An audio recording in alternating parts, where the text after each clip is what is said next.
In a world surrounded by franchises, reboots, and shared universes, an elite team of podcasters will risk body and soul to investigate the depths of intellectual properties, one multiverse, subgenre, and trend at a time. Who are we? We're the IP Squad.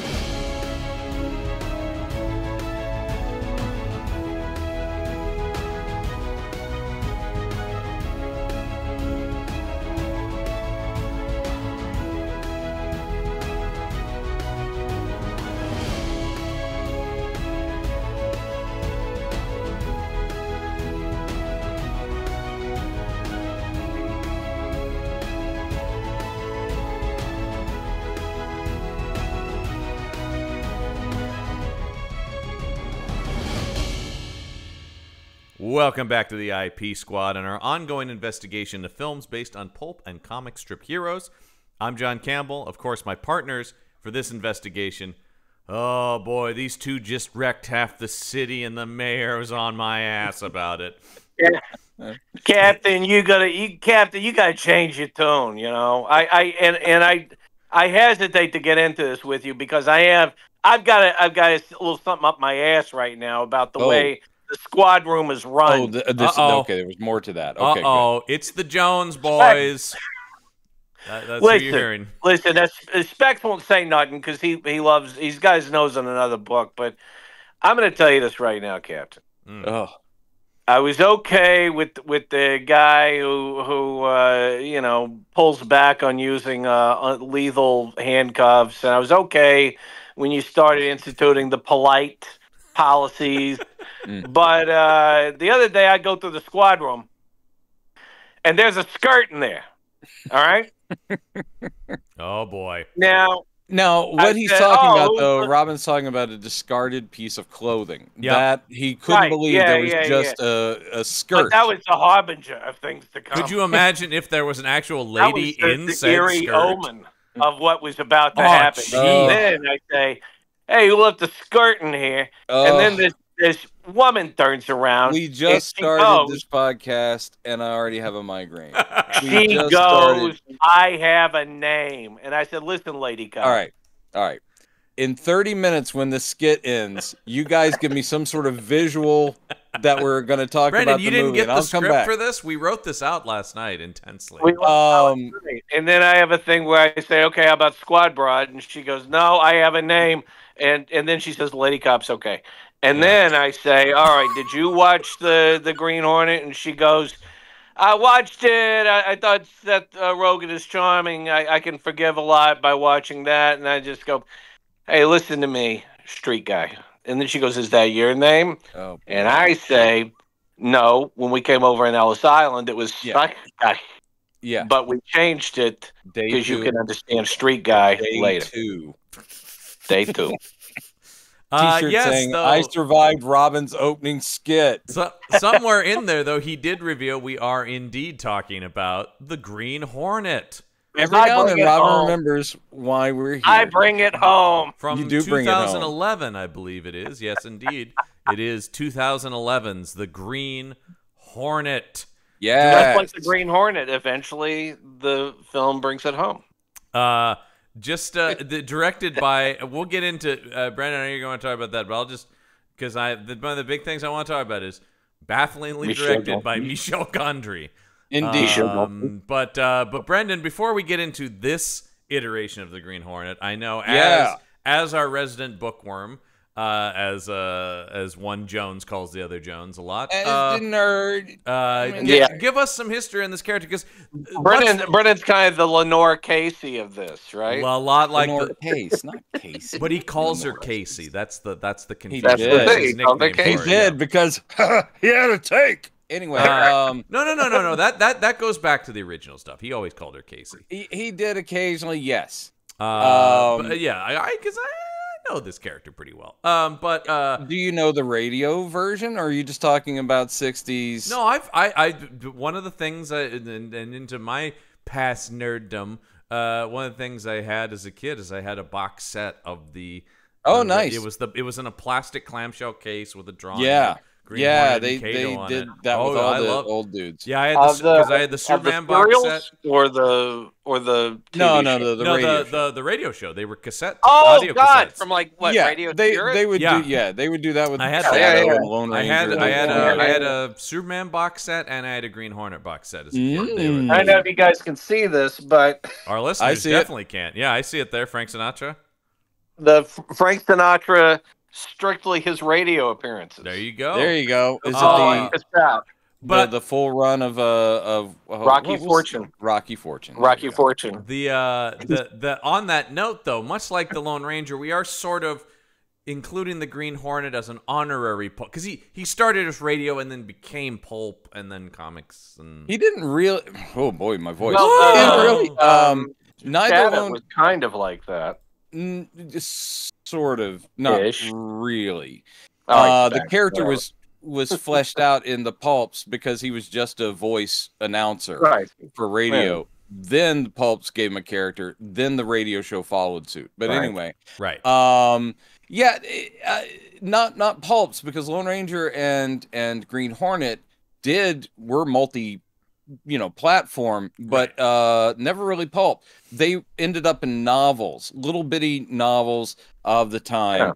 So there was like a Lone Ranger magazine, but it was novellas of that, and of course you've seen them. You'll see them in like antique stores. They're the little square books, right? Are you talking about Big Little Books? Oh, those are Big Little Books. Yeah, that's different. Those of course are aimed at kids. But I mean, that's where I've seen Green Hornet, Lone Ranger. And they were in every available thing. Basically, they were such a big hit. They were basically early multimedia.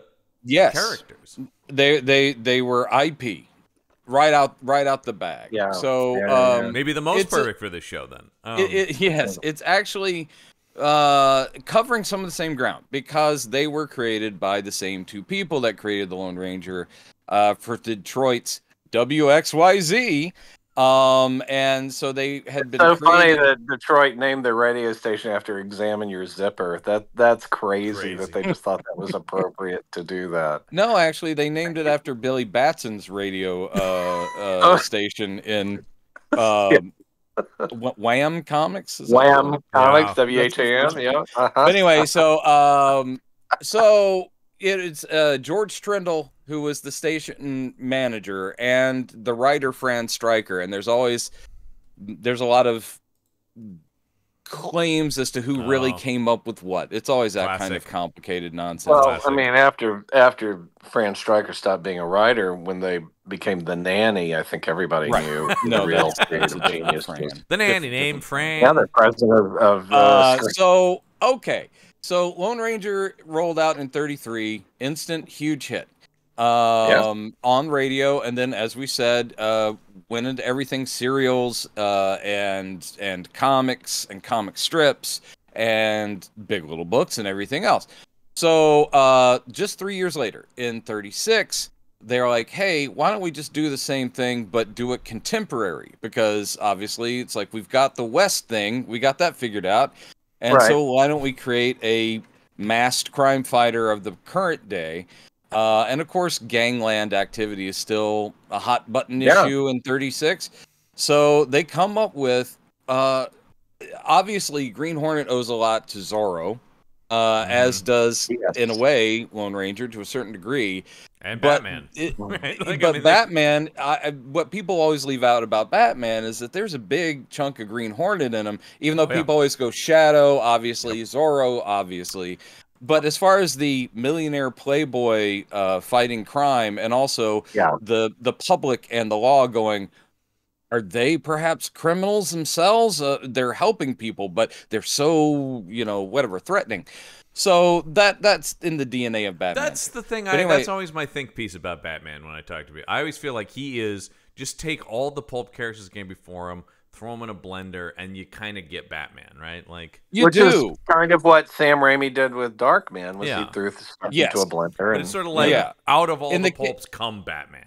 In the case of Batman, though, that also was a slow roll where that's Bill Finger. Yeah. Because as you guys know, when he first starts, it really is just Bob Kane in the beginning, and there's no background. There's other than he's rich and he puts on the bat outfit. But when you get to dead parents and all the interesting stuff and a bat cave and a Batmobile, Black Beauty, when you get all that stuff, that's years later, actually, and it's all Bill Finger being a creative genius. Yeah. And I'm glad he finally gets his due. Anyway. We stand Bill Finger. We do stand Bill Finger. Yeah, totally. And Finger. Bob Kane, one of the biggest con men in comics. Sorry, man. That guy deserves almost no credit. Yeah, like it's up for debate with Stan Lee. You can get into back and forth. Yeah. Bob Kane, right, no that's question. up for debate. That Bob guy, Kane was really no debate. There was not a talent, and he was swiping every panel, and then he didn't draw after like 5 years and just sat back and got credit and money. Anyway, sorry. Green Hornet. So they create the Green Hornet. Plus, it's also, even though there were things kind of before, I'm always fascinated by the color, fill in an animal or insect or state character. Like, this is one of the, like, Scarlet Pimpernel is possibly where it all begins. But you end up with literally Green Llama, Green Hornet, favorite, Blue Beetle. They're all from, like, the same period. And you're like, what was that about? Where they just, like, pick a color. The Red Bee. Yeah. And the Red Bee, which is a terrible DC character. Not originally DC, but they ended up owning it. But there's kind of a joke in this movie about that. Yes, and exactly, and actually the Red Bee, they literally were just like going red, green, Hornet, Bee, and you done. Comics are easy. It's like the Crimson, whatever his name is, the Crimson Avenger, also who predates Superman and so forth. Crimson Avenger, the first masked DC crime fighter. Yeah, it does speak to why people thought it was a throwaway medium for a while. Yeah, exactly. I mean, the Golden Age was everyone copying everyone else, and by miracle, some actual original cool concepts. It was like a bunch of words on the magnets on the refrigerator. Almost all of them were wealthy playboys who were deciding to fight crime. And what stuck is the stuff that deserved to stick. Nobody's currently working on a $200 million Red Bee movie. No, even though I have, as you know, a story to bring back the Red Bee. Brendan's already written a whole season of a streaming series. No, this was for comics. I had an idea to pitch him as a Brendan, why haven't you sent me that script yet? Because it's not finished. Yeah. Okay. What fascinated me was when I looked into the Red Bee to find out that he was essentially in a fictional Portland, which was weird. Oh, right.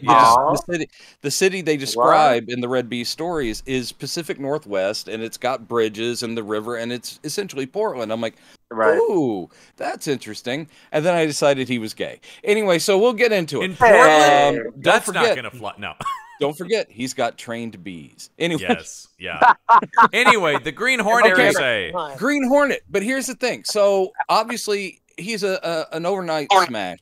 And in something that always gets me, one of the best and brilliant ideas they had was, hey, it's not just we've created a new character. He is related to our other character. So, basically... One of the great things. Yes, absolutely. And yes, there is a Lone Ranger poster on Britt Reed's wall in this which I movie. enjoyed immensely. It's in Britt Reed's. Well, it's the cover to one of the Dynamite Lone Ranger comics, but it's hanging like a poster in his apartment. Right. But anyway, so nerds made this. Yeah, so basically in Lone Ranger, people had already met Dan Reed, who was the Lone Ranger's nephew. Not orphaned, because his mom was still alive, but basically, and he would show back up. Like, he was a recurring kid character, which was, so kids that listening would be like, oh man, I could be the nephew of the Lone Ranger and hang out with him and Tonto. Yeah. So, then my friend. Then you cut to Green Hornet, and Green Hornet's father is Dan Reed. Dan Reed started the Daily Sentinel. They did change his name for this movie and whatever, because also it's not a direct, like, I'm the nephew, because it's generations later, because they modernized Green Hornet. Anyway. So, yes, Dan Reed is the one who gets killed, and he ran the Daily Sentinel, and Britt Reed becomes the Green Hornet, knowing, to some extent, though, in the radio show, he becomes the Green Hornet and then later finds out that he has the family connection to Lone Ranger. It's not like he was inspired by his granduncle. Really? Yeah. Oh, it was God, it seems like I did. Well, a and night of there have two. been very like comics the comics that have come out, including there was that great run by Now Comics from the 80s, Yeah. which was actually pretty good. Yeah. Boring art, but a good storyline. But yeah, they changed some things around. Brendan, we're both big fans of. I don't know, Robin, if you've read the Matt Wagner Green Hornet Oh, Year so One. good. Is so good. Really good. Man, I give every think character it's, to Matt Wagner for year one. Oh well, Yeah, Matt yeah, Wagner it's very- is. I just read his Dracula the Impaler, which is the first of 3 Wow. volumes of his origin of Dracula that's coming out. But I will say, and I'm not name dropping. I know him a little bit, Matt Wagner, but dude is very into. One of the places I've seen those big little books on shelves is in Matt Wagner's home. I have the Shadow Big Little book. He's but that Brendan, guy you'll remember that loves- we Pretty for rare. a little while had the Fantastic Four big. Oh, I books. still have. I have that. I mean, not the one that we had, but I have it. Yeah. And the Batman one, which was the Cheetah Caper. I've got that one. Right. Too. Anyway, Right. Nice. I also have Frankenstein Jr. I don't know why. But we'll talk about that later. So, from the cartoon. So anyway, okay, Green Well, he's Hornet. friends with the Herculoids, so you know. Indeed. So they basically they just kind of updated the Lone Ranger formula. He's fighting the gangsters. Another really cool twist is, though it doesn't make a lot of sense, they are pretending to be villains. They keep that for the movie. They're pretending to be villains while working for good. So therefore, the public and the police do think Green Hornet's a bad guy. Which is such a cool idea. You know, they keep a lot of the characters. Do they hunt the biggest game alive though, Brendan? Yeah, man. Yeah. Yeah. But yes, instead of Silver and Scout, they've got the Black Beauty. Instead of Tonto, they have faithful Kato, whose nationality was changed when the war came along. When the World War II. They're like, didn't we say he was Filipino? No, you never did. No, and it makes no sense that he would be. He was the way he calls Mr. Britt's son. Yeah, he was famously Japanese, and then suddenly he was Filipino after right. His name is overnight. Kato. Yeah. So anyway, that's essentially the story. He is important. He's pretty deadly serious. I've enjoyed lots of iterations. And then this movie the Kevin Smith one. I did. I liked the comic series they did based on it. Supposedly, there's an animated Kevin Smith's version. Kevin Smith said there's an animated version of his Green Hornet. he's been developing an animated series of the Green Hornet, and that was as recent as last year. He said it is still in the works. It's coming along. Because that's kind of where he's shifted a lot of his stuff with Masters of the Universe and stuff like that. So he's made inroads. Okay. And he did a great job. I know, and I would love to see his Green Hornet animated too. series. Let me give you some film history here because Kevin Smith is but one piece of the long road to the screen. This will be a long story because what a tortured line. Well, because of course we would be remiss if we more didn't. Tortured than my sketch at the beginning of the podcast. Well, we'll see. It's gonna be it's neck and neck right now. Pretty much. Of course, 1967 saw the Green Hornet television series. Which they made, which was also a modernization. 26 episodes. Yes, although of course it's interesting now to think of it as modernization because it's so 60s, right? It was an updating from the 30s at least. So it was contemporary when it came out. And I told Brendan I found on YouTube somebody has uploaded in pretty decent quality all the episodes, so I did watch the first episode of the Green Hornet, which I love. 60s television where it's no origin story. There's just a narrator at the beginning going, Publisher Britt Reed, at night spends his time as the Green Hornet, known only to Lenore Kate. It's like great. Yeah. And then it just starts as if they've always been doing it. Anyway, though, so that was that. Yeah. Weirdly, is most known for being Bruce Lee as Kato, of course, because the show actually only went one season. Yeah, And one and done. The only one you can get officially released is the 2-part Batman that they're in, of course. Which I used to love as a kid whenever they showed that episode. Anyway. Sure. Let's flash forward. The Green Hornet was done by the same guys as Batman. Yeah, William Dozier, yeah. I mean, it other things, which Wonder Woman and Dick Tracy were the other two that they tried to make happen. You know what's interesting, though, watching the Green Hornet, it's not as overtly campy as the Batman series. I mean, it is because it's 60s. Green Hornet, yeah. I'm sorry, They the take Green it more Hornet. seriously. Yeah. Yeah, they take it more seriously. I mean, it's vivid color and larger than life, but it's not as knowingly. Van Williams is playing much more serious, less arch. Yeah.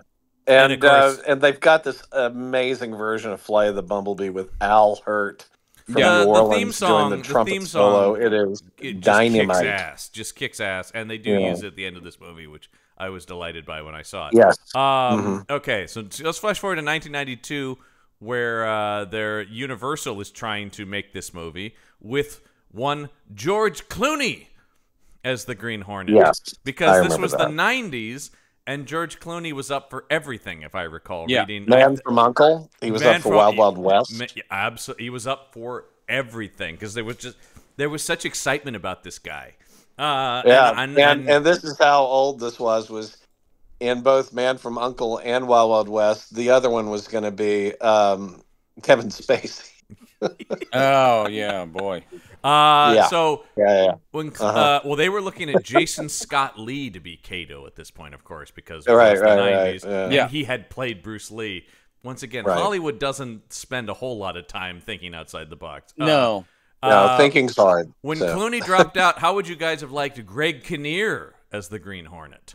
He would have been fine too. He was again. It depends on the tone they're going for, but as far as handsome blonde or sandy-haired guy who can play it straight, but also have Here's the interesting thing about the Greg Kinnear version, though. It was going to be the directorial debut of French music video director Michel Gondry. Yes. Michel Gondry came around. Yeah, 1997. Michel Gondry and Ed Neumeyer, of course, who people know from RoboCop. And the other Total Recall, Star Troopers, all the Verhoeven stuff. They wrote a draft of a Green Hornet script for a Greg Kinnear starring movie. And then when that fell through, Brendan, I know you don't like this version. Would you have liked it better had this been Mark Wahlberg as Britt Reed? Because he was also attached. After and I like in that case, Britt Reed is supposed to be the same height as Kato. Is that what I'm hearing here? Now, one thing that makes say hi to your sound, mother for me. what studios is this bouncing around? This is at Universal. Okay, because it sounded to me like with Mark Wahlberg and George Clooney at various times being considered, it sounds very Warner Brothers, yeah, because they did Three Kings and Perfect Storm for Warner Brothers. Yeah, and it's all, and of course that's how they're like, hey George, we backed up the money truck. You want to be Batman instead of Green Hornet? And he went, okay. So I think the thought process is like, okay, Wahlberg falls out because it was Kinnear and Wahlberg, and that Gondry was attached to both of those, and then when the Wahlberg, that whole thing fell out, Gondry left. So I think then they regroup in 2000 and go, all right, let's start with Kato. What if we start with, and then that's where they get, boom, who's sensation? Jet Li. Now, Jet Li as Kato would have fucking ruled, of course. Too old at the time. In 2000, he was too old to be Kato? 24 years ago. Jet Li's been around is late 80s. It's like that's where he's in his prime. They offered him $5 million to play Kato. Wow. And this was where Dark Horse Entertainment had now joined the production, and they hired, I think I would have liked this movie, Christopher McQuarrie to write. Yes, I would love to read his script. Chris McQuarrie. I would love to read on that, and that was with Jet Li, who ended up making the movie The One instead of The Green Hornet. Right. Which Brendan's nephew loves The One quite a bit. Does he? Brendan's nephew is right. They watch it. The One is awesome. With their friends all the time, but I think it's more of a they like to make fun of it kind of thing. They're wrong. I enjoy there The One. There you go. It's got future cop Jason Statham in it. It's great. So then becomes, I think, the one that got the closest to being made that wasn't this version, of course, was the Kevin Smith version. Yeah. At Miramax, when Harvey Weinstein and company got the... Oh, boy. I will say... And that's also lazy thinking. It's just like with John Peters. It's like, where's our comic guy? Yeah. Who's our comic guy? That being said, what I love about Kevin Smith is he's what totally... he got with the $6 Million Man too. Yeah, he self owns because he sits there going like, Hollywood is so dumb. They just go, you like that comic stuff, and it's like there are different characters and different things. Just because I read comics doesn't mean I'm your guy to write Superman or I'm your guy to do Green Hornet. If I happen to be a huge Green Hornet fan, which Kevin Smith came around to it, and clearly he had some good ideas because that graphic novel series was pretty great. Yeah. I think $6 Million Man is more Patrick Brad because he had grown up on the show. And also $6 Million Man, which all of these things that were failed screenplays ended up being comic series. Yeah. His Bionic Man they're both series really good. was pretty great. They're both really good takes. I sit there going, oh, that would have been a pretty good movie. All right. Yeah, anyway. You can read from Dynamite. I have them, Kevin Smith's Green Hornet. Yeah. And it's really good. I would have liked that movie. And he was very keen on Jake Gyllenhaal playing what would have been, as you know, if you've read that, Britt Reed Jr., who would have discovered his father he does a third generation thing with it, where the next guy is and Kato is like the daughter of the original Kato, and so it's the kids of the original. That would Smith said he was looking at Zhang Ziyi, who was coming off of Crouching Tiger, Crouching Tiger. Oh yeah, that was who he was looking at to be. But again, another missed thing. Daughter of Kato. John, is all of this your way of avoiding talking about the film? No, I just think it's a fascinating thing because then we get to even this movie has a kind of rough road to screen because once producer Neil H. Moritz, who I've talked about extensively on other stuff because he is the main producer of the Fast and the Furious franchise, movies I adore, of course. He gets the rights to it, brings it to Sony. They sign on Seth Rogen to not only star as Britt Reed, but write the movie with his writing partner Evan Goldberg. But the and that all, of course, you're like, well, that's what happened. But the person who was going to direct and play Kato was Stephen Chow, coming off of the success of Kung Fu Hustle. Right, I remember that. Yeah, he had done Shaolin Soccer and then Kung Fu Hustle. It got very close. They were. I mean. I was telling you about this yesterday. Weeks away from production. Yeah, right? I mean, we're talking to building sets and stuff. But then creative differences. And then Stephen Chow was actually going to stay on, but just to play Kato and not direct. Yeah. And then that fell through because he had other obligations. Yeah. And that would have been interesting. I love Stephen Chow. I love both Shaolin Soccer and Kung Fu Hustle. Very fun stuff. Kung Fu very kinetic. Like rules. That would have been an interesting. It would have been really interesting. Funny. They're very funny too. Yeah. Extremely funny. And so then they bring back Michel Gondry. They cast Taiwanese actor Jay Chow. And then they cast obviously Nicolas Cage, of course, right, as the villain of the. Oh wait, no, that didn't work. I told you this, and do yourselves a favor. It's a great book in general, but get Seth Rogen's book. It's really very funny. It's not a memoir per se, as much as it's just sort of anecdotes from his life in entertainment, Hollywood stories. Yeah, and one of them is there's an entire thing that is just about the experience of almost having Nicolas Cage in this movie, and Nicolas Cage came in with this very keen idea of he's a white Jamaican man. That is what the villain will be. He was, I want long dreads, and he's going to do the accent. And Seth Rogen has an amazing story of him and Amy Pascal, who was the head of Sony at the time, going to Nicolas Cage's house for dinner, where he performed this character for them. Oh boy! And he said it was a moment of both Amy Pascal and he goes, this was before dinner, meaning we knew we were going to have to go through the dinner after he did this. But they said it was just a shared moment of, this guy's fucking crazy. And this can never see the light of day. This will destroy him. But the best part is the addendum to that story is like a year or so later after, of course, he falls out. And I'll read the Cage quote later that he talked about why this didn't work out. It has nothing to do with any of that. He talks about, like, it wasn't a human enough villain. He was just a baddie, and I need heart and soul, whatever. But a couple years later, Spring Breakers comes out.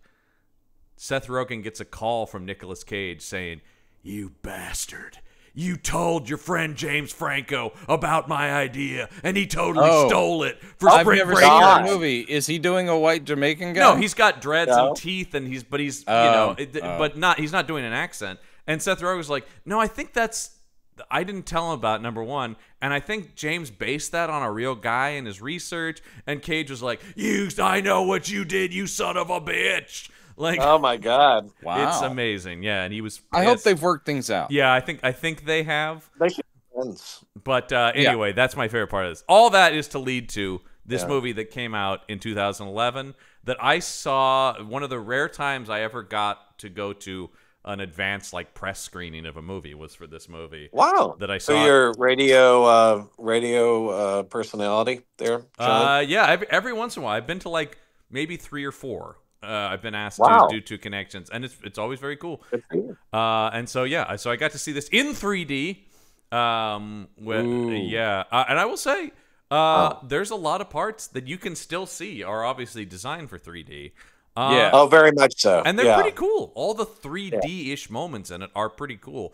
I will say the rest of the movie, when it's playing like a two-hander comedy, is weird in 3D, was my memory. I would assume. Because all of a sudden, character, you're like, why is Seth Rogen 50 feet away from 3D gets pointed out in a lot of the reviews as being one of the most unnecessary things. And then in retrospect, they keep saying, like, and if they hadn't bothered with that, they would have had $10 million off the... So it would have been a bigger hit. This movie didn't fail.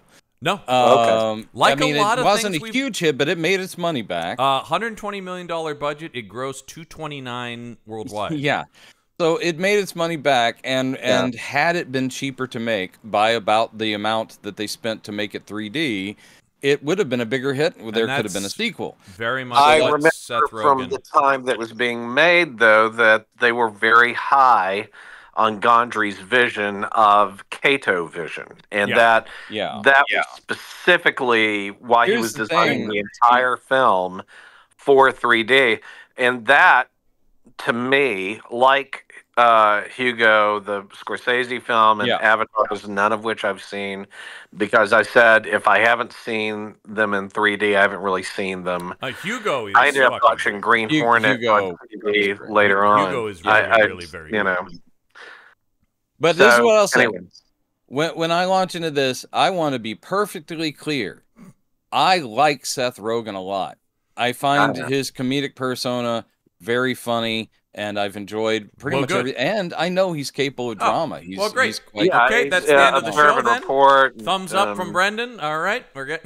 There we go. And I also want to be clear, Michel Gondry, this movie is way beneath him. Michel Gondry should be doing his own stuff forever, like a Gilliam or a David Lynch, because his original visions are unlike anybody else's, and I love his movies. Those I love.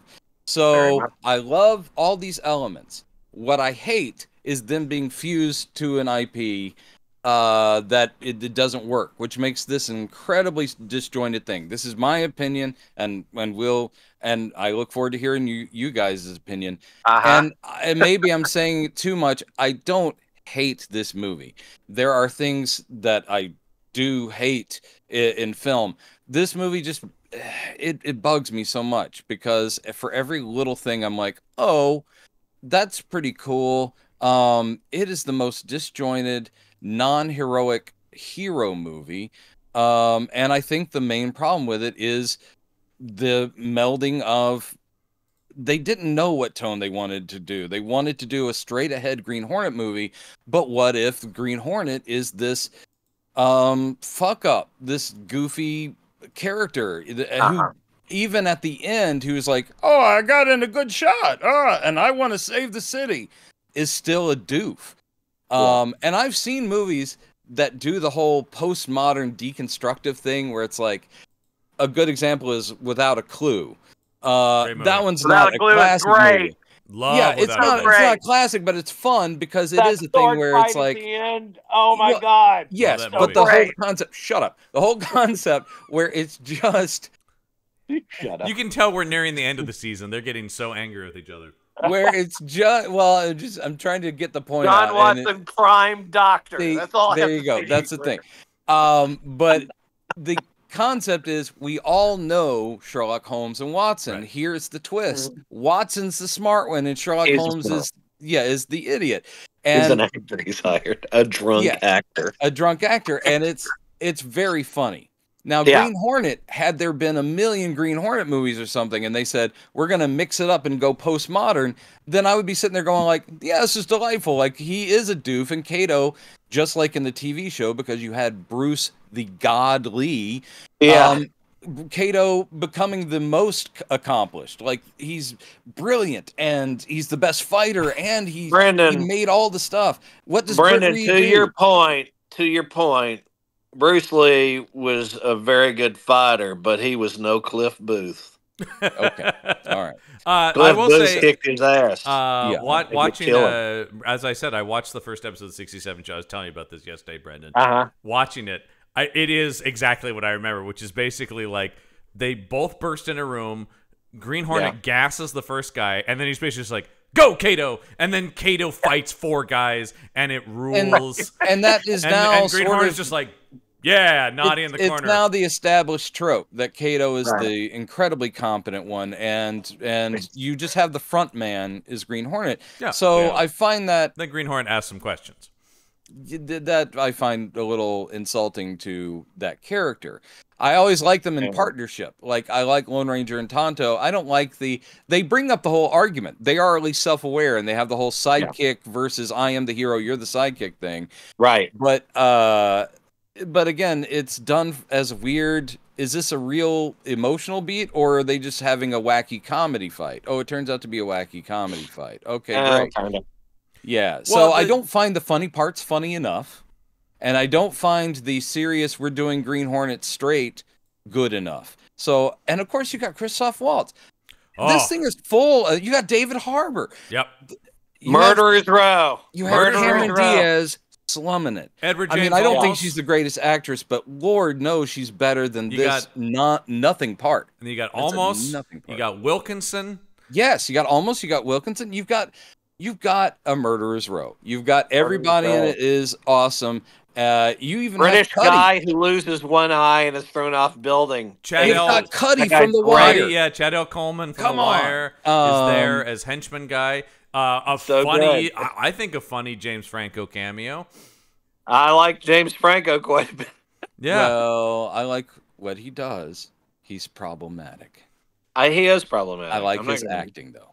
Yeah. And that scene, which goes on a little too long, is funny, though, because the whole instilling right from the beginning, you're the big crime boss, but we're instilling you with insecurity about, what, do I not your dress? brand. Am I about not your brand? Funny. That's really funny to me. It's whole thing. I'm not scary. My gun has 2 barrels. Yeah, I mean, I like barrels. that.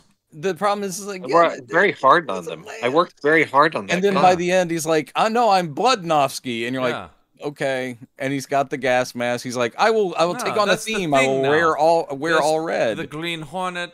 And he comes with a catchphrase. It's like, this mask, it's really hard to see because it fogs up so much. Yes, yeah. I think it's funny. I like this movie. I think this movie's funny. John, you're entitled to like this movie. When I saw it the first time, I think it's very fun. Agreed. It is not a definitive Green Hornet, although I am surprised watching it again. Tonally, but like, all the pieces are the story of the Green Hornet. They're not really fucking with a lot of the individual aspects of the character. For a long time, you're lulled into thinking his dad was crooked, corrupt, and of course that would be a real smack in the face. But it turns out, no, he's not. The only thing they did change is D.A. Scanlon. Scanlon is crooked, and he's not from the radio show. He was created for the TV show. Yeah. The only other person, regular. Yeah, and that's the thing in the show, of course. Was again his identity known only to the district attorney. You know, like. Yeah. Well, Mike Axworth, weirdly, I mean, I wouldn't cast Edward James Olmos, who's great, but I wouldn't cast him as a Mike Axworth. But the main guy at the paper who knew his dad also knows he's the Green Hornet in the maybe not the name, but in terms of if you need instant gravitas. Guy with newsprint in his veins, almost. Yeah. The fact every scene he's doing, he's taking it completely seriously, and he's just like going like, he's like, well, your father would have cared about this. You know, he was a hard man, but you know, like, again, the gravitas. Yeah. I told you about the one time I talked to him on the phone. Edward James Olmos? Yeah. You talked to Admiral Adama? He was all business. Even at the end, where That's what I would we expect. were always allowed at the end of a conversation, after you've helped them with their problem, with the program or whatever, you could throw in like, well, I'm glad I was able to help you out. By the way, I love your work, big fan, whatever. Yeah. And he just went, thank you. That's what I would expect. That's Can I on tell you my brand. ever James Olmos story? Yeah, was he also very serious when you met him? Notorious for trying to get in his entire family under a SAG pass at the New York. Oh, we've got the dirt. That's our listeners are getting all Hot this stuff. stuff. The two celebs who are constantly asking for passes, Edward James Olmos, and Leslie Ann Warren. Man, you're gonna get us And covered. they dated briefly in the 70s, didn't they? Yeah, they were. Yeah, people don't know about that. You watch though. That's You gonna love be the on Ballad of Gregorio Cortez. after this comes out. TMZ's gonna pick this up. We've just ruined this their is the whole hot legacies. stuff. Battlestar I will Galactica. tell you my hot take on this movie, which yes. I mentioned off mic, but Robin's hot takes. I believe that this is a good film for the most part. I do have a problem with Cameron Diaz's part for the most part, but I think that is a weak point. I just believe that it should not have been based on the Green Hornet, because just an original I superhero think that there is idea. room for a Mystery Men type movie where, what if there are real, how would a real superhero, how would it work? How would a guy who's trying to do it react in the moment to somebody revealing that they're a living weapon? Exactly what you're talking about. I would. I Totally loved that. every time Seth Rogen would go, "Oh, are you doing that? Okay, wow! Did you just throw that guy through a window? Amazing!" He's always blown away by everything Kato revealed. Him again, and we got to give him props for a few things. I thought it was a good concept. I like, even though it's him and his co-writer, and they're injecting their humor in it. Yes, they did enough research to where this, as John was saying, it's got the elements of a Green Hornet origin story, right? And so it really isn't being sacrilegious if you're like a huge fan, except for he's not a very good Britt Reed. So he is a comic fan. Clearly, that guy's given us a lot of great stuff out of his love for comics. His whole career and the whole like gigantic argument, which is kind of the stakes of the movie, besides getting killed by bad guys, is I'm the hero, you're the side. That's all he's known. Those comic books have been a comfort for him since he was a little kid. And he couldn't give two shits about the newspaper because he sees it as his father's work, and his father was always so mean to him. They found a way to make that character fit in a Green Hornet story. Only it doesn't work tonally for me. What you're saying, Robin, is totally true. He also, the other thing I was going to give him credit for, he knew, it's like, I'm a tubby comedy schlub. He did the work. He looks so good here. Well, what I not saying that he doesn't look good at his natural fullness. I'm just saying, actually, as he says in the book as well, I've actually stayed at this weight to this day, but everybody always sees me and goes, "Wow, you've lost weight." He goes, "Nope, I've been this weight for about 12 years now." I mean, people always imagine he does him, grow the beard back, and it can fill him out. But he talks about in people's minds, he's fatter than he has been in quite a while. Here, but he didn't get shredded, which I also appreciate. What? He didn't get shredded. He didn't go Marvel. He just slimmed down. He's the most fit he'll ever be. Yeah. And when he's doing action, the one thing I will say, if you've been heavy all your life, and I speak from experience, and I've had slimmer moments, never quite what he got for Green Hornet. Yeah.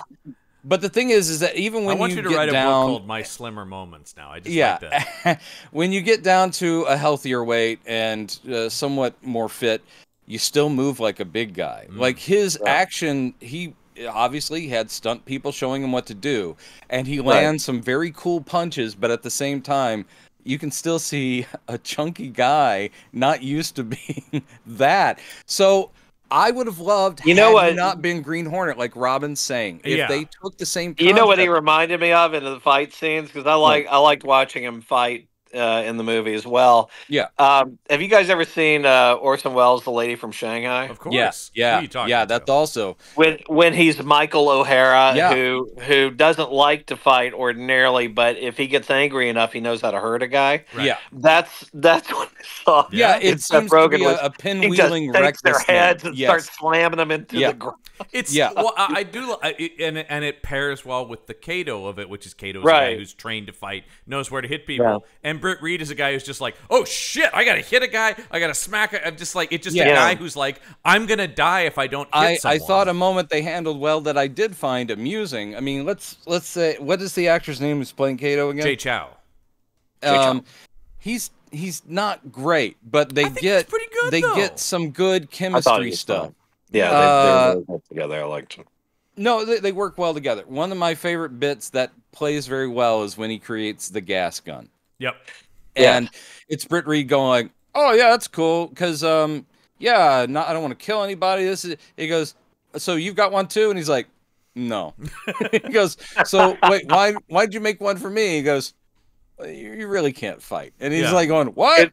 Well, at first he goes, you look good with it. Yeah, it's a good look on you. Yeah. And actually, the prop looks cool as hell. The gas gun looks okay. rad in this movie. The perfect things in this movie are the car and the gas gun is pretty cool. In fact, the way it fires is pretty great. And really, it looks like a physical ball of gas hitting people. So it almost looks like visceral. It's because cool. they go, and then they're just asleep. Well, and I do like the thing about when he does it to himself and then he wakes the very up first time he's like, "Wow, how long is he's that out for 11 days. He's got the beard. You put a diaper He goes, on it? in a coma. He goes, "Wow, you did all this in 3 days?" He goes, "No, it was 11 days." Yeah. I've been out for 11 days. And then finally he goes, "Well, so you perfected this. How long does it put it? About an hour." And he just shoots it at Kato and he goes, "See you in an hour." He goes, "Can I see that? No, that's cool." And well, that's the take here, right? The take is, and this is what they said in all the press is, what if Green Hornet but 48 Hours or Lethal Weapon or that was our take is let's make it bantering buddies. They love each other, but they bicker and you know, rag on each other and and they got to work some shit out. But I mean, I think the movie tonally is fairly consistent. Actually, it didn't work. I agree with with Brendan, but I don't think it's. Okay. I don't think the movie's a mishmash of tones. I think it is trying to be very much. It tries to arc it, but the stakes, even though they try to sell some stuff where it gets heavy, like the very first time, and this is kind of blackly humorous, where he's like, "There's a $1 million for the head of Green Hornet," and basically all these criminals go out and shoot anyone wearing green. Yeah, and that's kind of darkly funny, but then it's supposed to sell Britt really coming to terms with this is on me, all these deaths. And it just, you can't jibe that with the guy that was like, "Hey, let's put on this that's interesting. Van Halen song and dance around because we're friends now." I can. And that's like the scene before. And then it's like, oh my God. But that to me is the tone of things like the Bad Boys movies or a lot of those. I mean, the action comedy does that stuff. Lethal Weapon is hilarious. Well, when and it then works, Mel Gibson's it works. trying to Like kill the himself. ones you're mentioning. When it doesn't work, it's Green Hornet. I didn't all I can find say it, is like I said, it works for me. I disagree. I wish it had been a different, like, original hero or something. My point smaller, I'm like Mystery Men. I agree. I agree with you, Robin. The problem is modern Hollywood, right? They were never going to let. It was always going to be, we have to slap an eye. Even if this had, I mean, it worked the other way. But if this had been generated by Rogen and Goldberg as an original idea, that's not what happened. But even if that, they would have been like, "Oh, great, well, we own the Green Hornet, so put that on this." So make it that, yeah. And it's something Rogen has talked about in interviews going forward about like the budget, the 3D stuff we've talked about.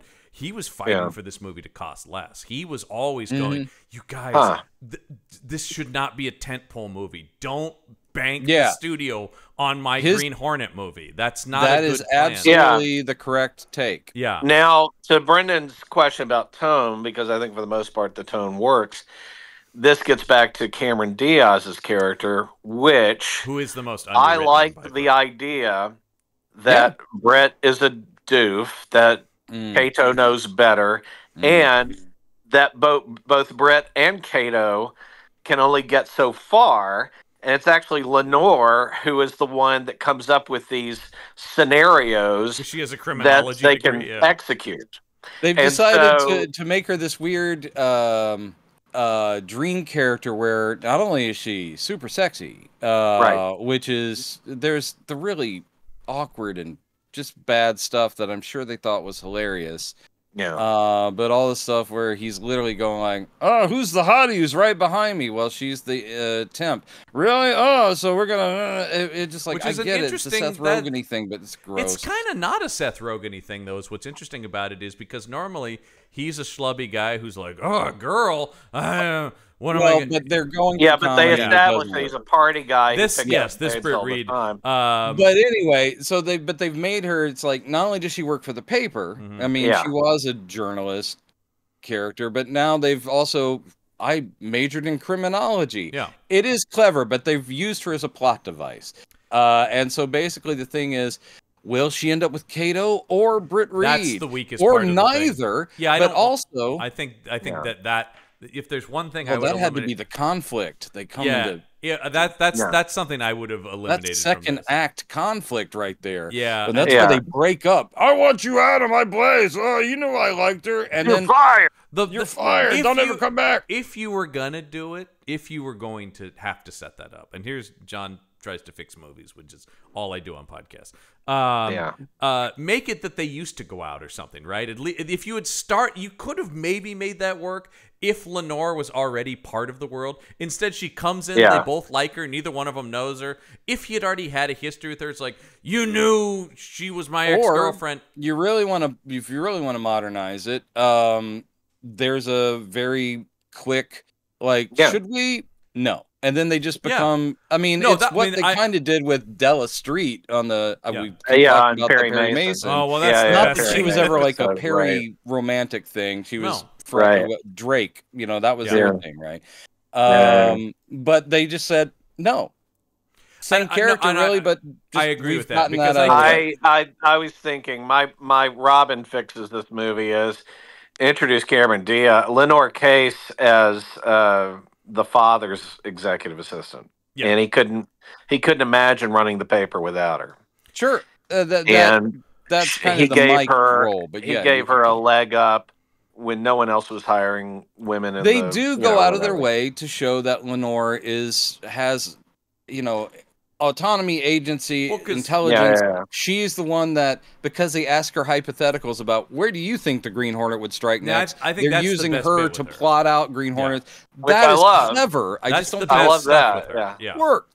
They didn't do Yeah. it well enough. Well, because Um, that's the thing. If they had ditched the love triangle bullshit and Yeah. just made her that, because in the If she had comics, been the brunette, at the table with Edward James Olmos Yeah. when Yeah. he's pitching, yeah, where they've got all the folks the- from the paper. all then the it would have heroes. been. That's how you solve that. Is that Yeah. she's there in almost every scene, and yeah, she could be the one that suspects he might be the Green Hornet. Like a lot of stuff that are not. it is also not would have been cool necessarily- too if, once again, to give the character more autonomy, if she had figured out that he was the Green Hornet instead of just Sure. having it Yeah, revealed to her. exactly. That would have worked Yeah. very well. No, That- I that think she's the automatically shows weakest her written intelligence. character. Although I agree with you, Robin. I like the idea of what they're trying to do with her and all the stuff Yeah. about like where would this Green Hornet? Because one of my favorite jokes in the movie is when you get the whole montage of they finish the Black Beauty, they've got the costumes, they put the masks on, Yeah, and yeah. they steer out into the night. And Kato goes, "Where are we going?" He's like, "I thought you'd like."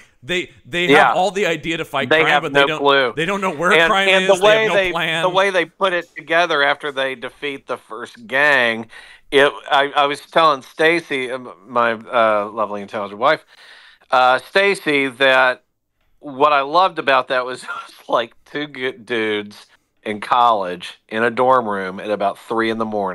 Yeah. where they're just like, oh, what we need, here we go. This is it. No, you must listen to me because this is amazing what I'm about to tell you. Like it had that kind of stoned. yeah. Yeah, that is impart Rogen a and Goldberg great are- truth to you, a That That profound. sounds awesome. That's what Rogen It doesn't and Goldberg- sound Green Hornet. So doesn't- anyway, I, But- again, And Cameron again, Diaz is running around. I don't think she got the. I mean, I like her, and I've liked her in course. many things. Who doesn't However, like in this Cameron thing, Diaz? because I think she's with a Seth Rogen, and Yeah. she's done a comic book movie before, The Mask, which is also, Yeah, of course, broad and comedic. And great. I don't Charlie's think she- Angels also very much in that Right. kind of. I don't. She is pitching herself at that level, which, again, given how thin this character is and how little there is, she comes off really badly because she's kind of like oh whoa, and she's just, and it's like what. Well, yeah, I mean, the yelling stuff back and forth as they're trying to resolve something. Yes. There was like 27 of those scenes, and really they could have pared it down to maybe half that. But you know? on the positive, the one thing, the one I do really like is after he's been shot. Yeah. Two things really made me laugh. Number one is him saying, "You have to dig the bullet out of my meat." That just made me laugh. Yeah. Feels like Yeah, a that's very Rogan funny. improv. And then He said two, meat. John just giggles for like 20 and then minutes. two, she Sure. literally just touches the knife and he goes, "No, fuck it, I'm going to the hospital. I can't. That Yeah, hurts a lot." yeah. That's funny. And she's Again- like, "Well, no, let me think. Just give me Yeah. 5 seconds And then of silence." and so I then can to think set about up the this." thing where he has Kato shoot him and him actually saying, "He shot me directly in the shoulder." What an It's incredible funny. shot. It's funny Yeah. stuff. I must go He's to a funny the guy. hospital. Yeah. He's a funny guy. Look, I'm a big Rogan fan. And I I'm know, a Rogan yeah, fan that's the- in but, things like, that work. I think this movie works. I think, yes, And if I'll you- say this about Gondry is that even though he's kind of slumming it, it Yeah. feels like he was fully invested in making He's- something that he wanted. yes. And that know if he everything, I feel like every he's playing with the visual set toys. piece. Yeah. Well, I'm works. sure he's like going, "Oh, cool, this is what I want to do," but he's also strapped into having to do these scenes of, like, again, it's like sexy ladies in the pool of Britt Reed, okay, and that's something he has to film. Now he has to film wacky hijinks with sawing the head off a statue, and I just, again, it feels like he wasn't ever the fit. I would have loved to have seen almost any of the other directors that were. I'll listed. give you a for instance. All right. That scene where Seth Rogen is with the hottie in the garage. Now, that could have gone about 27 different ways, and we've seen that kind of scene before in these bro comedies. Yeah. What Gondry decides to do It's is been to 3 minutes in a run it sped up at thing. run it at high speed I to love make Yeah, it zany. where they just go car to car and make out Yeah. on top of it. and then they go to another and car. each I physical really position enjoyed all that. is dumber and dumber. I enjoyed that. I didn't find that. I found that I really like it. charming. I thought it was zany. Number one, it is very French, too. Yeah, very French. I just, It reminds. May I drop Louis Malle's "Zazie dans le métro"? you because- sure can. I But think- I will I say, think- and you should I'm also telling you, pick that's it what up, it though, reminded me. because I've seen your floor. I will So say, anyway, though, what? I think Louis, maybe, what are you doing down there? I feel Anyway. confident in this. I think perhaps. I think there's a good chance you were the first person to connect Seth Rogen's The Green Hornet with a Louis Malle film. I think maybe. All right, I'm just saying, if Yeah. everyone listening to the sound Yeah. of my voice and our longtime viewers, if you don't check out Zazie dans le métro, there are a couple of problems in it, but overall, it is like a frickin' Wile E. Coyote Roadrunner Oh, cartoon. it It is absolutely great. is. It absolutely I is. cannot recommend it Okay. enough. All right. What pulp was that based on, Robin? Or a comic strip? Let's talk about that. It was based on a book, Smarty Pants. So it's guess interesting, what? The thing, Oh my God, my pants are so intelligent. Since What's we're- that? Your since diploma? fellas, I didn't know they fellas, graduated. gentlemen. All right. I don't want to have to separate you two. Tell Specs to pipe down, but it was smart remarks. Since we're on the Gondry thing, let's talk about his approach to action, because what's interesting is, though he was attached to this for, and it went between studios and stuff like that. One of the things Rogan said was Sony was like, Michel Gondry, the guy who did Eternal Sunshine of the Spot, he can't direct something like this. And so he had to go and shoot a test fight scene to prove he could direct action. So I want to talk about his approach to action, because I think that was the big appeal for him here is I've done all this visual stuff, but I've never really done like action, and I'm going to do it with a studio budget. And what does a Michel Gondry action movie look like? And Robin, I think we're on the same page. It looks pretty fucking cool. I thought it was terrific. I liked that they used, again, I'm going to freaking drop a intellectual piece of bullshit. But the Chekhovian aspect of the Cato vision, Yep. where Brit becomes one who can see with the Cato vision. Mm-hmm. I thought that was terrific. And they throw in, but for Brit, also he's hearing his father, so he's using it to reason things out. Yeah, he gets it in a detective way. I mean, they are. Right. Well, and then it's undercut with the big joke where we think he's had this big breakthrough, and you immediately have D.A. Scanlon going like, "Are you trying to put it together? Because you've been staring into space for 5 minutes." So instead of it But he being has like, put "Oh it my together. God, he's becoming a brilliant," it's like, yeah. Have you gotten to a conclusion? So Yeah, but it's he did. Yeah, But he but- also did put it But together. though. Brendan, ideally, he would get faster with that. Well, it's the first time And he's ever in done the, it. In the fight in the building towards the end, he does Yeah. have the action version of it, even though Right. his last move, when he's doing the connect the dots thing, his last move, Yeah. similar to the way they did in Deadpool Wolverine, which is you undercut it where his last bit is him flailing, going, "Oh, because he missed." But he does some effective stuff, and then Right. and then he collapses as a schlub would, and you're like, okay. I mean, Yeah, this but is it's the first time he's had. Sure, and we'll never see Okay. another one. No. I know.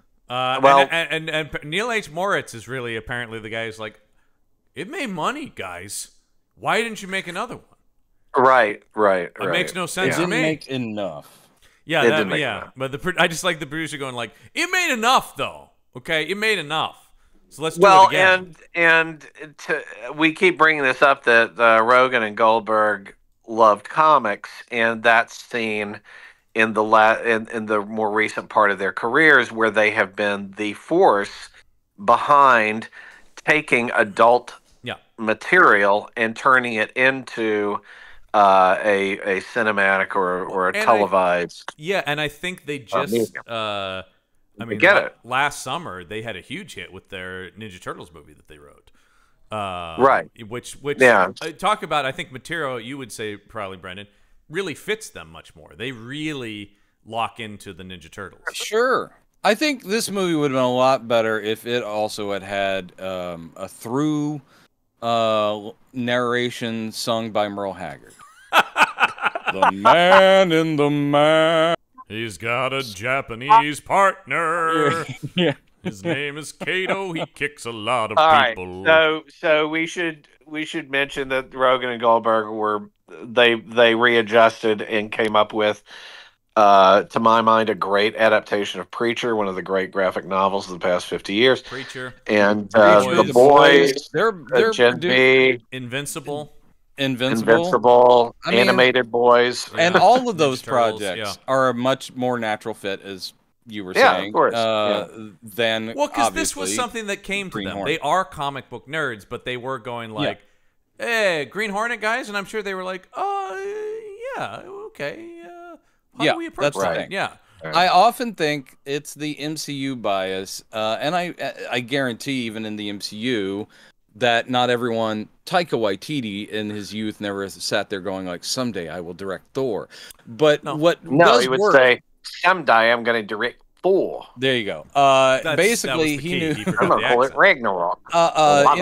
The MCU, Kevin Feige, what they do well is they find people who are passionate. So you'd hope that in this day and age, post the MCU's huge success, that if they did come around to doing Lone Ranger or Green Hornet again, they would find the people who Well, do you didn't wanna just want to talk make about- a big tentpole IP movie, but they would make, I've always wanted to do Green Hornet. Find that person, let them do Yeah. it. That Yeah. person might not exist, only just because Green Hornet is a very Wow. old thing. I don't know, You're but I so think mean. there are people who could. Let's talk about who's doing it right now, because Yeah. Green Hornet is not a thing that's been let go by It's not a anybody. dead IP. No, as of Universal got the rights back in 2020, and they are developing a movie that will apparently, if it comes out, who knows, will be called The Green Hornet and Kato. Yeah, but here's why I'm not excited about it. This is the David Koepp thing, right? David Koepp has been. That's the lazy Hollywood thing. Oh, David Koepp, he David writes Koepp all is- the superhero movies. David Koepp fucking rules, though. He's an amazing screenwriter. When he's- he's engaged, I think. He's done some good stuff, and he's done comic stuff. They just look to, he's the guy who does comic scripts. Well, he's also now. I don't know David Koepp. It's quite possible since he was a kid, is like, someday I'll be able to do Green Hornet. Maybe so, and this might end up being the best David Koepp thing ever.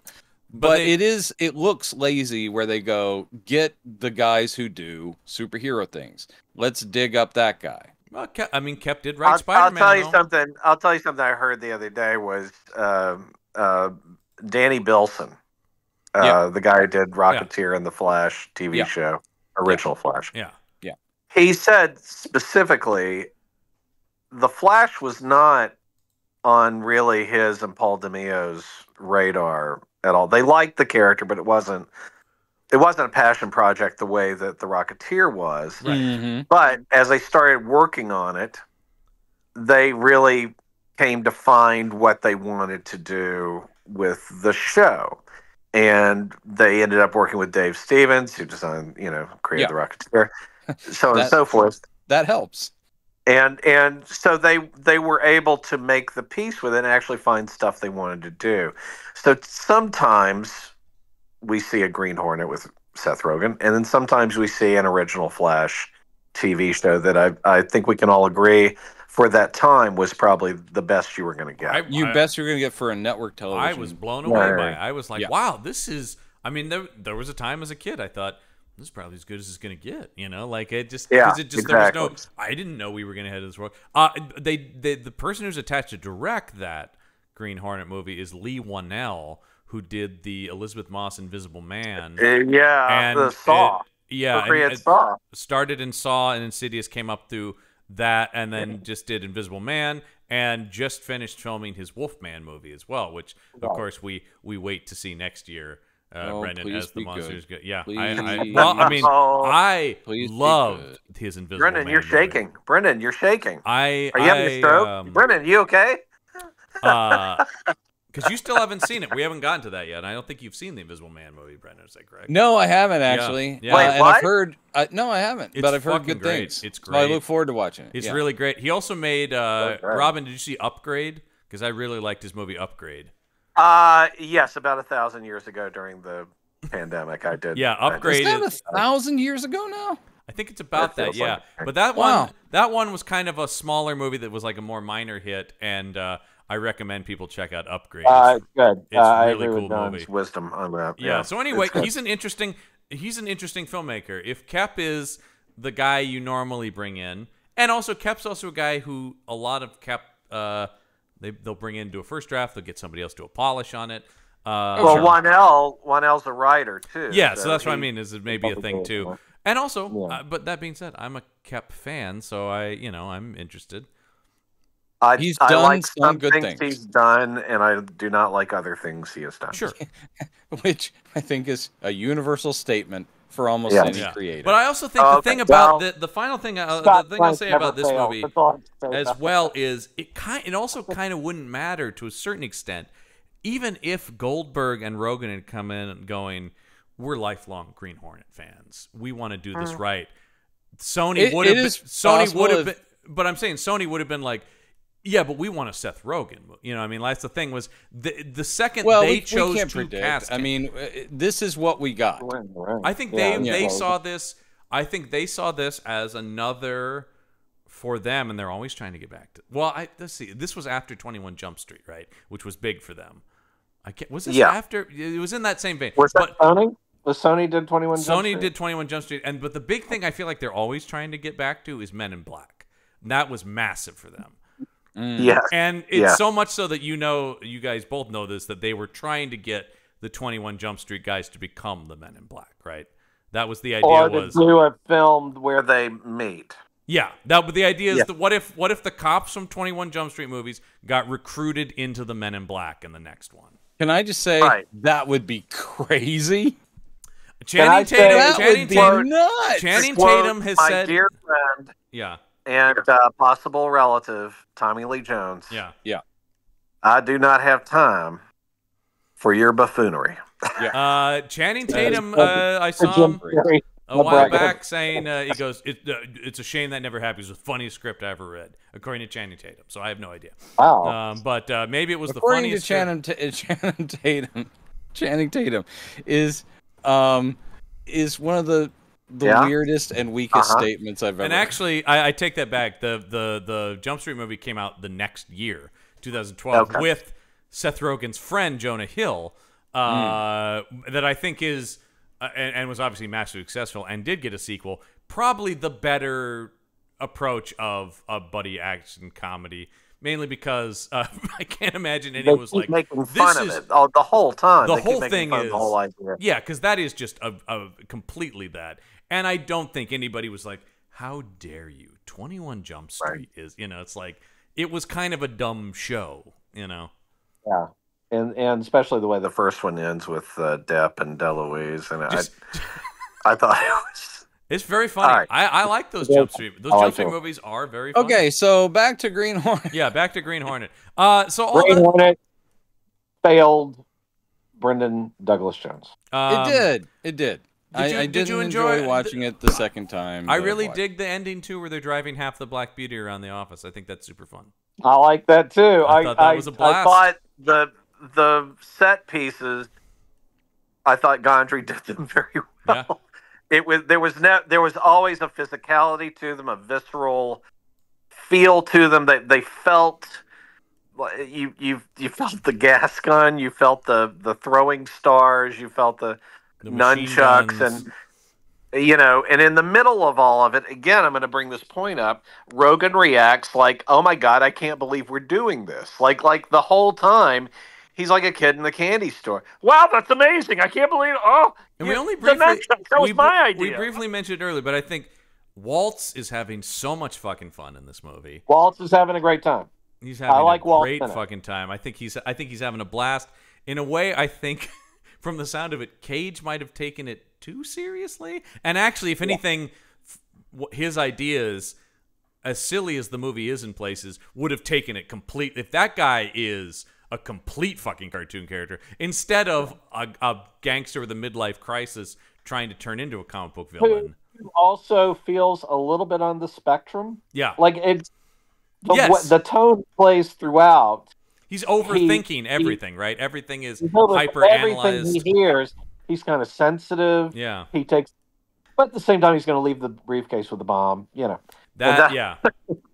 So I loved his take on it. I loved Harbor. I thought when Harbor tries to do the fist bump with Rogen, and Rogen's like the one, "Oh, okay," and he goes, "Lock it in."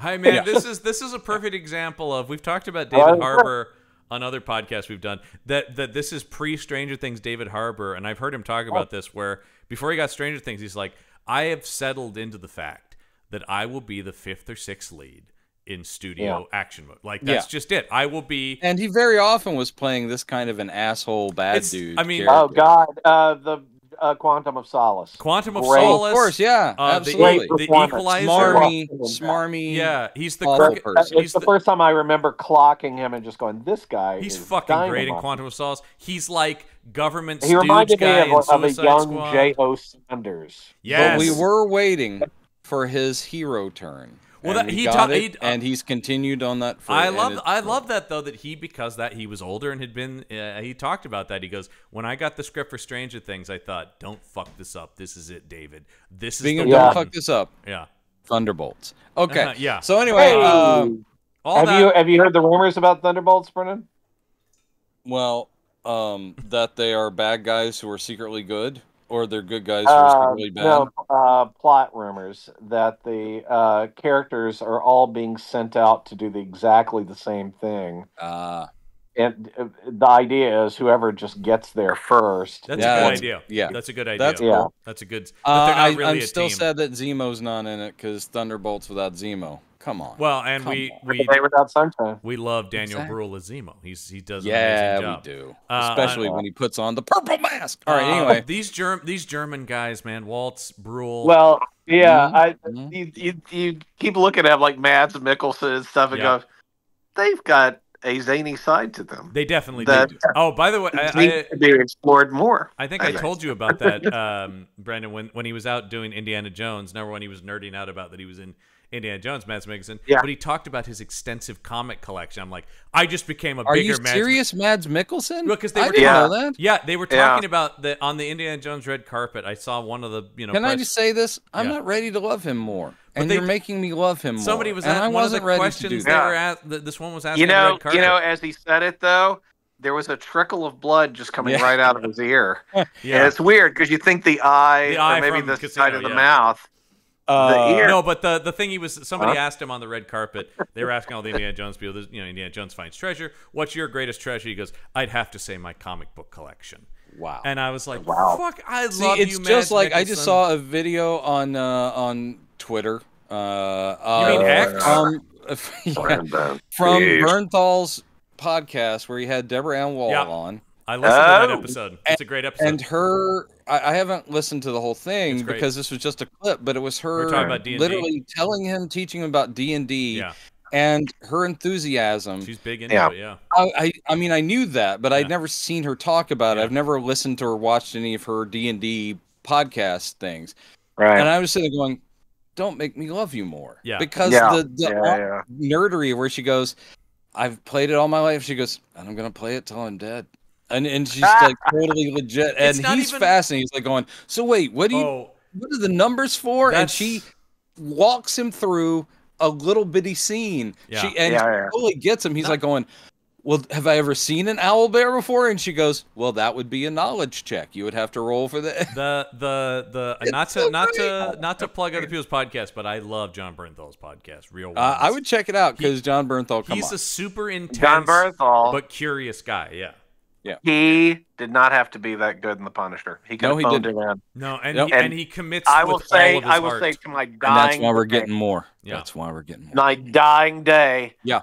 Watch him when he's just relaxed, but he knows he's got to do some dirty work. Yeah. He holds himself like a military guy. Yeah. And he didn't have to fucking do that. He's so good. If you listen to brought the full Barenthal to it. If you listen to that podcast, that is what that guy is like. And she talks about that. She's like, I've never seen anyone attack stuff like him. Anyway, he's not in this movie. That scene in the courtroom, like in the Daredevil season, and he just where he's like, I fight, and he just like snaps, and he's showing them the monster that they want to see. I am the Punisher. Yeah. Yeah, and you're like, right, Jesus, God, and your blood runs cold. Yep. Love the guy. Yeah. Anyway, we've gone very far away. He's not in this movie. Let's talk and about. I'm getting hungry. You guys want? Let's go high and lows. No. Let's go some highs. Yeah, highs and lows. Highs and lows, folks. High and lowest. Highs and lows. Now this is We're kind of gonna always do that. This is kind of a split panel, so I'll start with the highs. Okay. All right. Here we go. This is. I do like. There's a lot of people. I think a lot of people on here just sort of once again scrolling through these as I do to find the one I'm going to read. There's a lot of people who are kind of in the Robin and me camp of like, what are you getting all worked up about? It's kind of fun. That's pretty good. I don't know. It's a fun movie. Yeah, It just means you don't care about the character. But yeah, I mean that's fine. I mean, you don't enjoy it. No, I do. You don't give a shit about Green Hornet. Oh my God. I love the character, but I can also once again It's a great character, but I also like this quite a bit. Yeah, this was very fun. Anyway, this comes to us from either Jan or I'm going to say probably going to George Trindle's grave to take a big old dump on it. But whatever, guys. I mean, you celebrate your vacations however you want to do. I will and an eraser, please. Brandon, you'll probably enjoy this then. They did approach Van Williams for a cameo and he refused. Yeah, he turned it down. Yeah. Which I'm like, which part of me is like, okay, Van Williams. Well, the cameo is like you're going to be grave attendant at the funeral, and I'm sure he's like going, "Oh, I'm not going to be playing his dad." Well, fuck that. Well, just like Adam West was always like, "Well, certainly I'll be, you know, Thomas Wayne." Thomas Wayne. Yeah. And they said no, thank you, and he's like, "Well." But there's a part of me. There's a part of me, and I love, as I said, I love the original '60s show. I think Van Williams is great. But there is a part of me also that's like, who is Van Williams to turn down anything? I'm sure he did a Comic-Con instead. You know, it's like, he probably did. He wrote Green Hornet comics a little bit. He did. He a little, not quite to the extent, but a little bit like Clayton Moore. That was his whole life. I was the Green Hornet. There's tons of pictures of him as an old man in the mask at conventions. Yeah. Also, I got to say, I do approve of this movie choosing the 60s look for not only Black Beauty, but the mask. Because here's the thing. I've never liked that full face mask with the little bug. No, never. And particularly those in live action. Badass form-fitting green shades with a fedora over it. Boom. Hey, good. You were saying that this movie, they look cool in this movie? They do, as cool as I like Seth Rogen. Well, I love that they're metal too. I love him, Kato, molding them out of metal. Yeah, and then giving them both a different color spray. So cool, and I was like, man. you wear black. You did the black thing. Well, the thing about that's another thing too. When you talk about why they've given Kato also looks cooler because he's all in fucking black. Kato, they gave him the two white fingers on his glove. I was like, I don't know where that came from, but that's pretty bad. Rad, man. That's super sweet. All right, here we go. This comes to us from either Jan or I'm going to say Jan Kalina. Let's go with that. Titles their review. Let's roll, Kato. What or who is the Green Hornet? A masked vigilante who fights crime at night alongside his trustful sidekick Kato. This superhero comes from a radio show and a comic book series. He is something of a grandfather to Batman. Almost contemporary, but that's okay. Grandfather, he's not quite that far, but all right. No. Sounds like a serious movie, right? Well, it isn't. It's an action comedy starring Seth Rogen. Some may not like this comedian, but I have thoroughly enjoyed Pineapple Express, which actually was a Sony movie that had Seth Rogen doing action before this. I'm now just realizing that before this. Yeah, but again, but caught up in action. It's owned guy. Yeah. Kind of like an in-laws thing, where it's like the least likely person to be in a shootout. There you go. But some of the similar reactions you're talking about, Robin, are in that movie too, where he's doing a lot of "Holy shit, that guy's head exploded! I can't believe it!" Right? Yeah. Did you see that? I just shot that guy. That being literally said, shot a guy. I do. Yeah, I really like that movie though.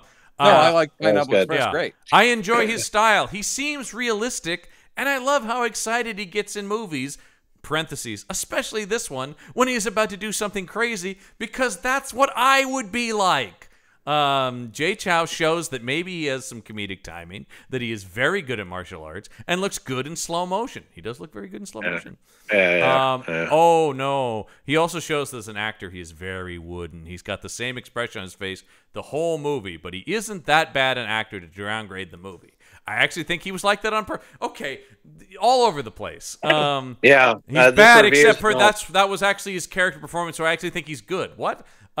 Pick a lane. Anyway, Christoph Waltz is the best thing in this movie. Every scene with him is hilarious. He plays the main villain, a gangster who's being told to various people he's not scary anymore, so he tries to establish himself as a scary mob boss again. I do actually, on that point, I like that they can create a character because Green Hornet does not have a deep bench of a rogues gallery. No, it's true. Right. Yeah, he generally sort of, like, I've read a lot of the comics and watched this. He always just is he doesn't really have a Butch Cavendish. No, he always just is kind of fighting mobstery guys that usually have, a scarred up face. Sometimes a mad scientist. Yeah. It's very Shadow-esque. Yeah, there's not without a Shiwan Khan. Right, yeah, Shadow does have it. Yeah, anyway. Let's see. Christoph Waltz excellently plays the very goofy villain. I think that it's not the lines, it's the guy that's so funny. He makes it funny. It would be different. If it would be a different actor, I think the scenes wouldn't be as funny. The always funny and always beautiful Cameron Diaz doesn't really get much screen time here, which is a huge pity.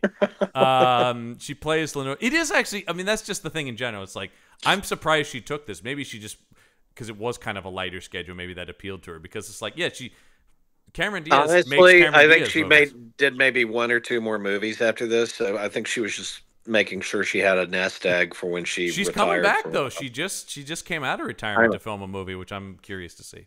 Anyway, who was unknowingly mastermind behind the crime fight. Anyway, there are great cameos. We didn't talk about the Edward Furlong looking very bad.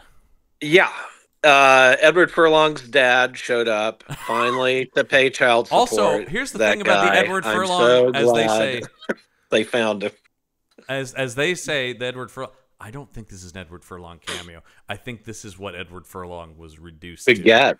Yeah. Because none of it. It's not like when Franco shows up and you're like, "Hey, it's Franco." This is more like, "Oh fuck, I'm glad they gave him some money, but he immediately spent it on drugs, didn't he?" Right. And I don't know if you saw this in the IMDb trivia. He was actually arrested for drugs at the film's premiere. Yeah. Wow. Outside the premiere. Yeah, I know. I missed that one. They arrested him. So anyway, Jesus. they then add Franco's cameo is just brilliant, which I Hasta la agree. vista, I think baby. the Franco cameo is very funny. The action scenes are great fun to watch. It's nice how they mix the comedy into them, but they aren't that original. But what the hell? They're not original design, but I think they're pretty well shot. I will always. This guy sounds a little like me when he says they aren't that original. What the hell? I will always pay to see cars blowing up and crashing into each other. Agreed. I'm a little bit that. Okay, all right, guys. Yeah. That's another kind of minor thing for me was how many A-team car flips could this movie hold?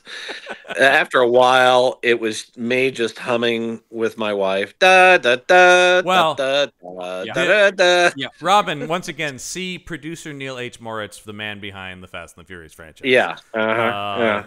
Let me tell you, Seth, this is what works, baby. You want to flip that car? Yeah. You just want to flip that car. I've quoted this to you before, Brendan, when we were doing Fast and the Furious movies. The Seth Rogen. I'm quoting Seth Rogen, quoting Neil Moritz, who said, when in a script debate, he goes, "Seth, there is logic and there is cool, and cool wins every time." Oh my God! Yeah, Wow. that's to John. That sounds like an awesome quote. Now, And that to me, is it sounds like permission the death from of cinema. that is permission from Major Neil I Moritz will to follow say my- that there was one of my favorite shots is the one they used in the trailer. It's also in the movie where the camera shows them in Black Beauty and it pulls out through the front screen as they are driving, Yeah. being Black Beauty chased. looks and amazing chased. all the way through. And This. it just- When they I do just- the door I guns was like, thing, could the you door guns, feel- I'm like, Jesus. the door love it. guns You are feel, fucking cool. You know, there's a kineticism to it that The I really green, love a lot. headlights that they're when doing the swirling Kato effect. they do the Yeah. swirling pattern that, The swirling that you see from in the the TV credits show. of the TV Yeah. show. Yeah. guys, now here's one thing, and John, feel free to cut this out. Yeah. The only reason we need to kind of rush up is there will be food delivered to me in mere moments. I didn't think they would be this fast. Okay, well, hold on. So- I do have a little bit more to read on They this. can't drop it off at my door. I'll have to actually leave and go downstairs. All right, So, well, So anyway. werewolf break. Okay. Yeah, it's not, let me your- know if that your needs to picking happen. place. But let me just read the last bit because this guy's Yeah. going to get creepy for a second here. All right. I have not seen this in 3D, and I think it wouldn't bring anything new. Maybe some action scenes would look cool, but that would be it. Nothing more. Although it would be worth the money to see Cameron Diaz in 3D. Oh Jesus Christ! Really, Jan? Really, Jan? Jan. Yeah. Overall, this is a very Jesus. enjoyable, fun action movie with some great one-liners from Rogen. Go and watch it. The year 2011 couldn't have started any better than with this movie. 10 out of 10 stars. Yay! He's a creep. Yeah. Right. Yeah. Anyway. All right. So, do we want to do a werewolf break now? No, I mean they're not here yet, but they're on their way. So I was just kind of going. We need to Yeah. pick it up, or I might have to bow out at the end. But let's Okay. get a low. Let's get a low. How about this? I don't think you're this low on it, Brendan. Wing low. Shove that Hornet stinger, Rogan. Yeah, shove it is the title of this review that comes from. Brendan, did you write that? No, but I wish I. No, keep Brendan. going. There is No. a tone to this. I remember I stayed over at your place one time. Shut and up, literally Robin. 3 a.m. You screamed that out. No. No. Let John strong. read this. This comes Okay, to us from all right. strong 12247-885. And there's a tone to this. Aw, Yeah. poor rich kid Britt Reed when he was but a sniveling little brat of 8. His mean Oh old my daddy tore the head right off one of his favorite dolls. I mean, action figures, and threw it away in disgust because he resented his son for being such a wimp playing with dolls. And this traumatic doll decapitation ordeal by Daddy Dearest scared poor little Brit for life. So 20 years later, you'll never guess how Brit, still a big, spoiled, rotten baby to the core, exacts his revenge against Papa, who is of course now dead, so Brit doesn't have to fret about being disinherited by the bastard.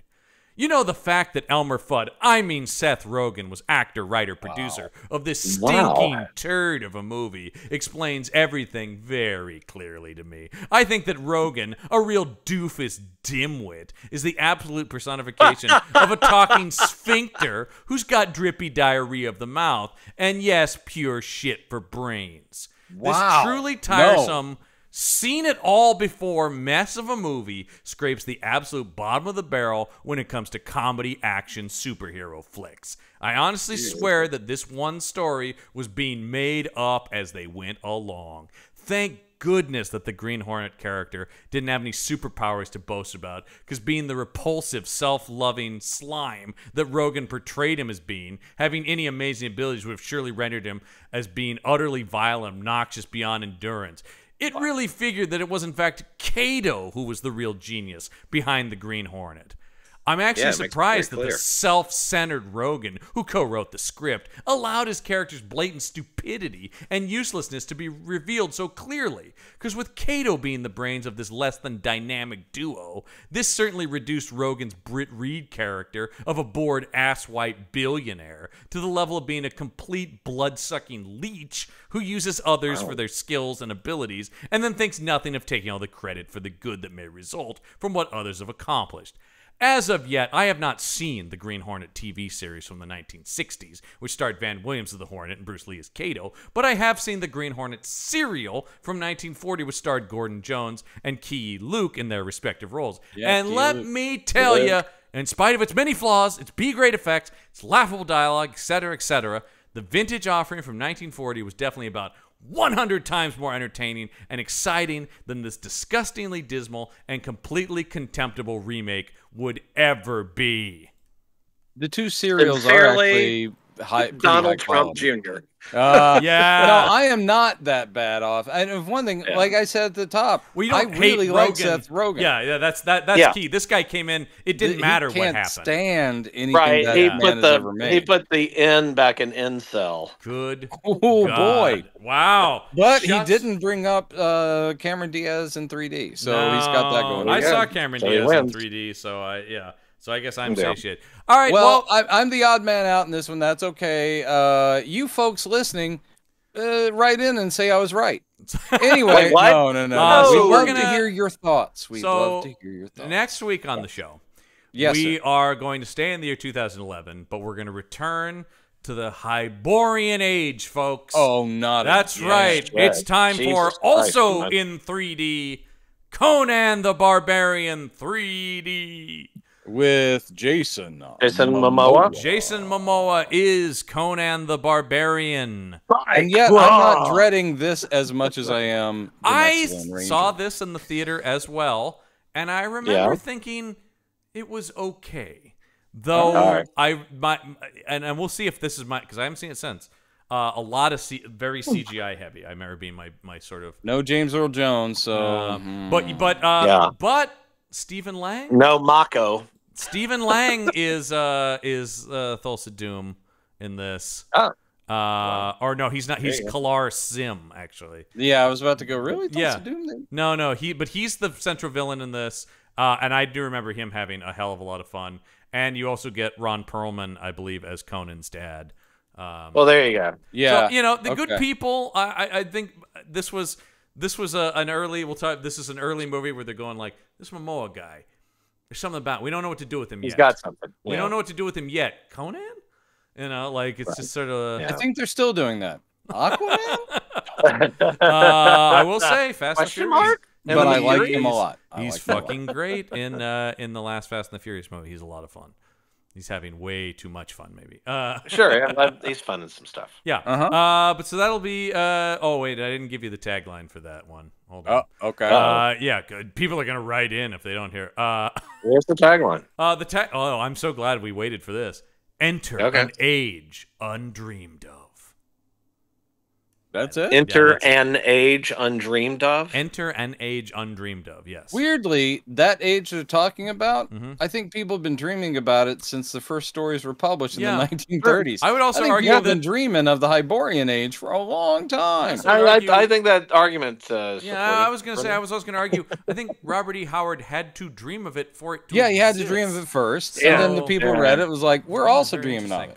Anyway, maybe the studio heads who greenlit it, they had not dreamed of it. So Yeah. No, they it was all muted. Anyway, that They was don't dream If you of want it. more from us, we are moving patron content to a new home. So What? pay attention to our social media and YouTube updates on where to check those out. I don't know when that's happening exactly as we record these, so I'll just say look for the links below and such like that, because that's where that will be. But that's going to do it for this week's episode. Until next week, the case file is closed.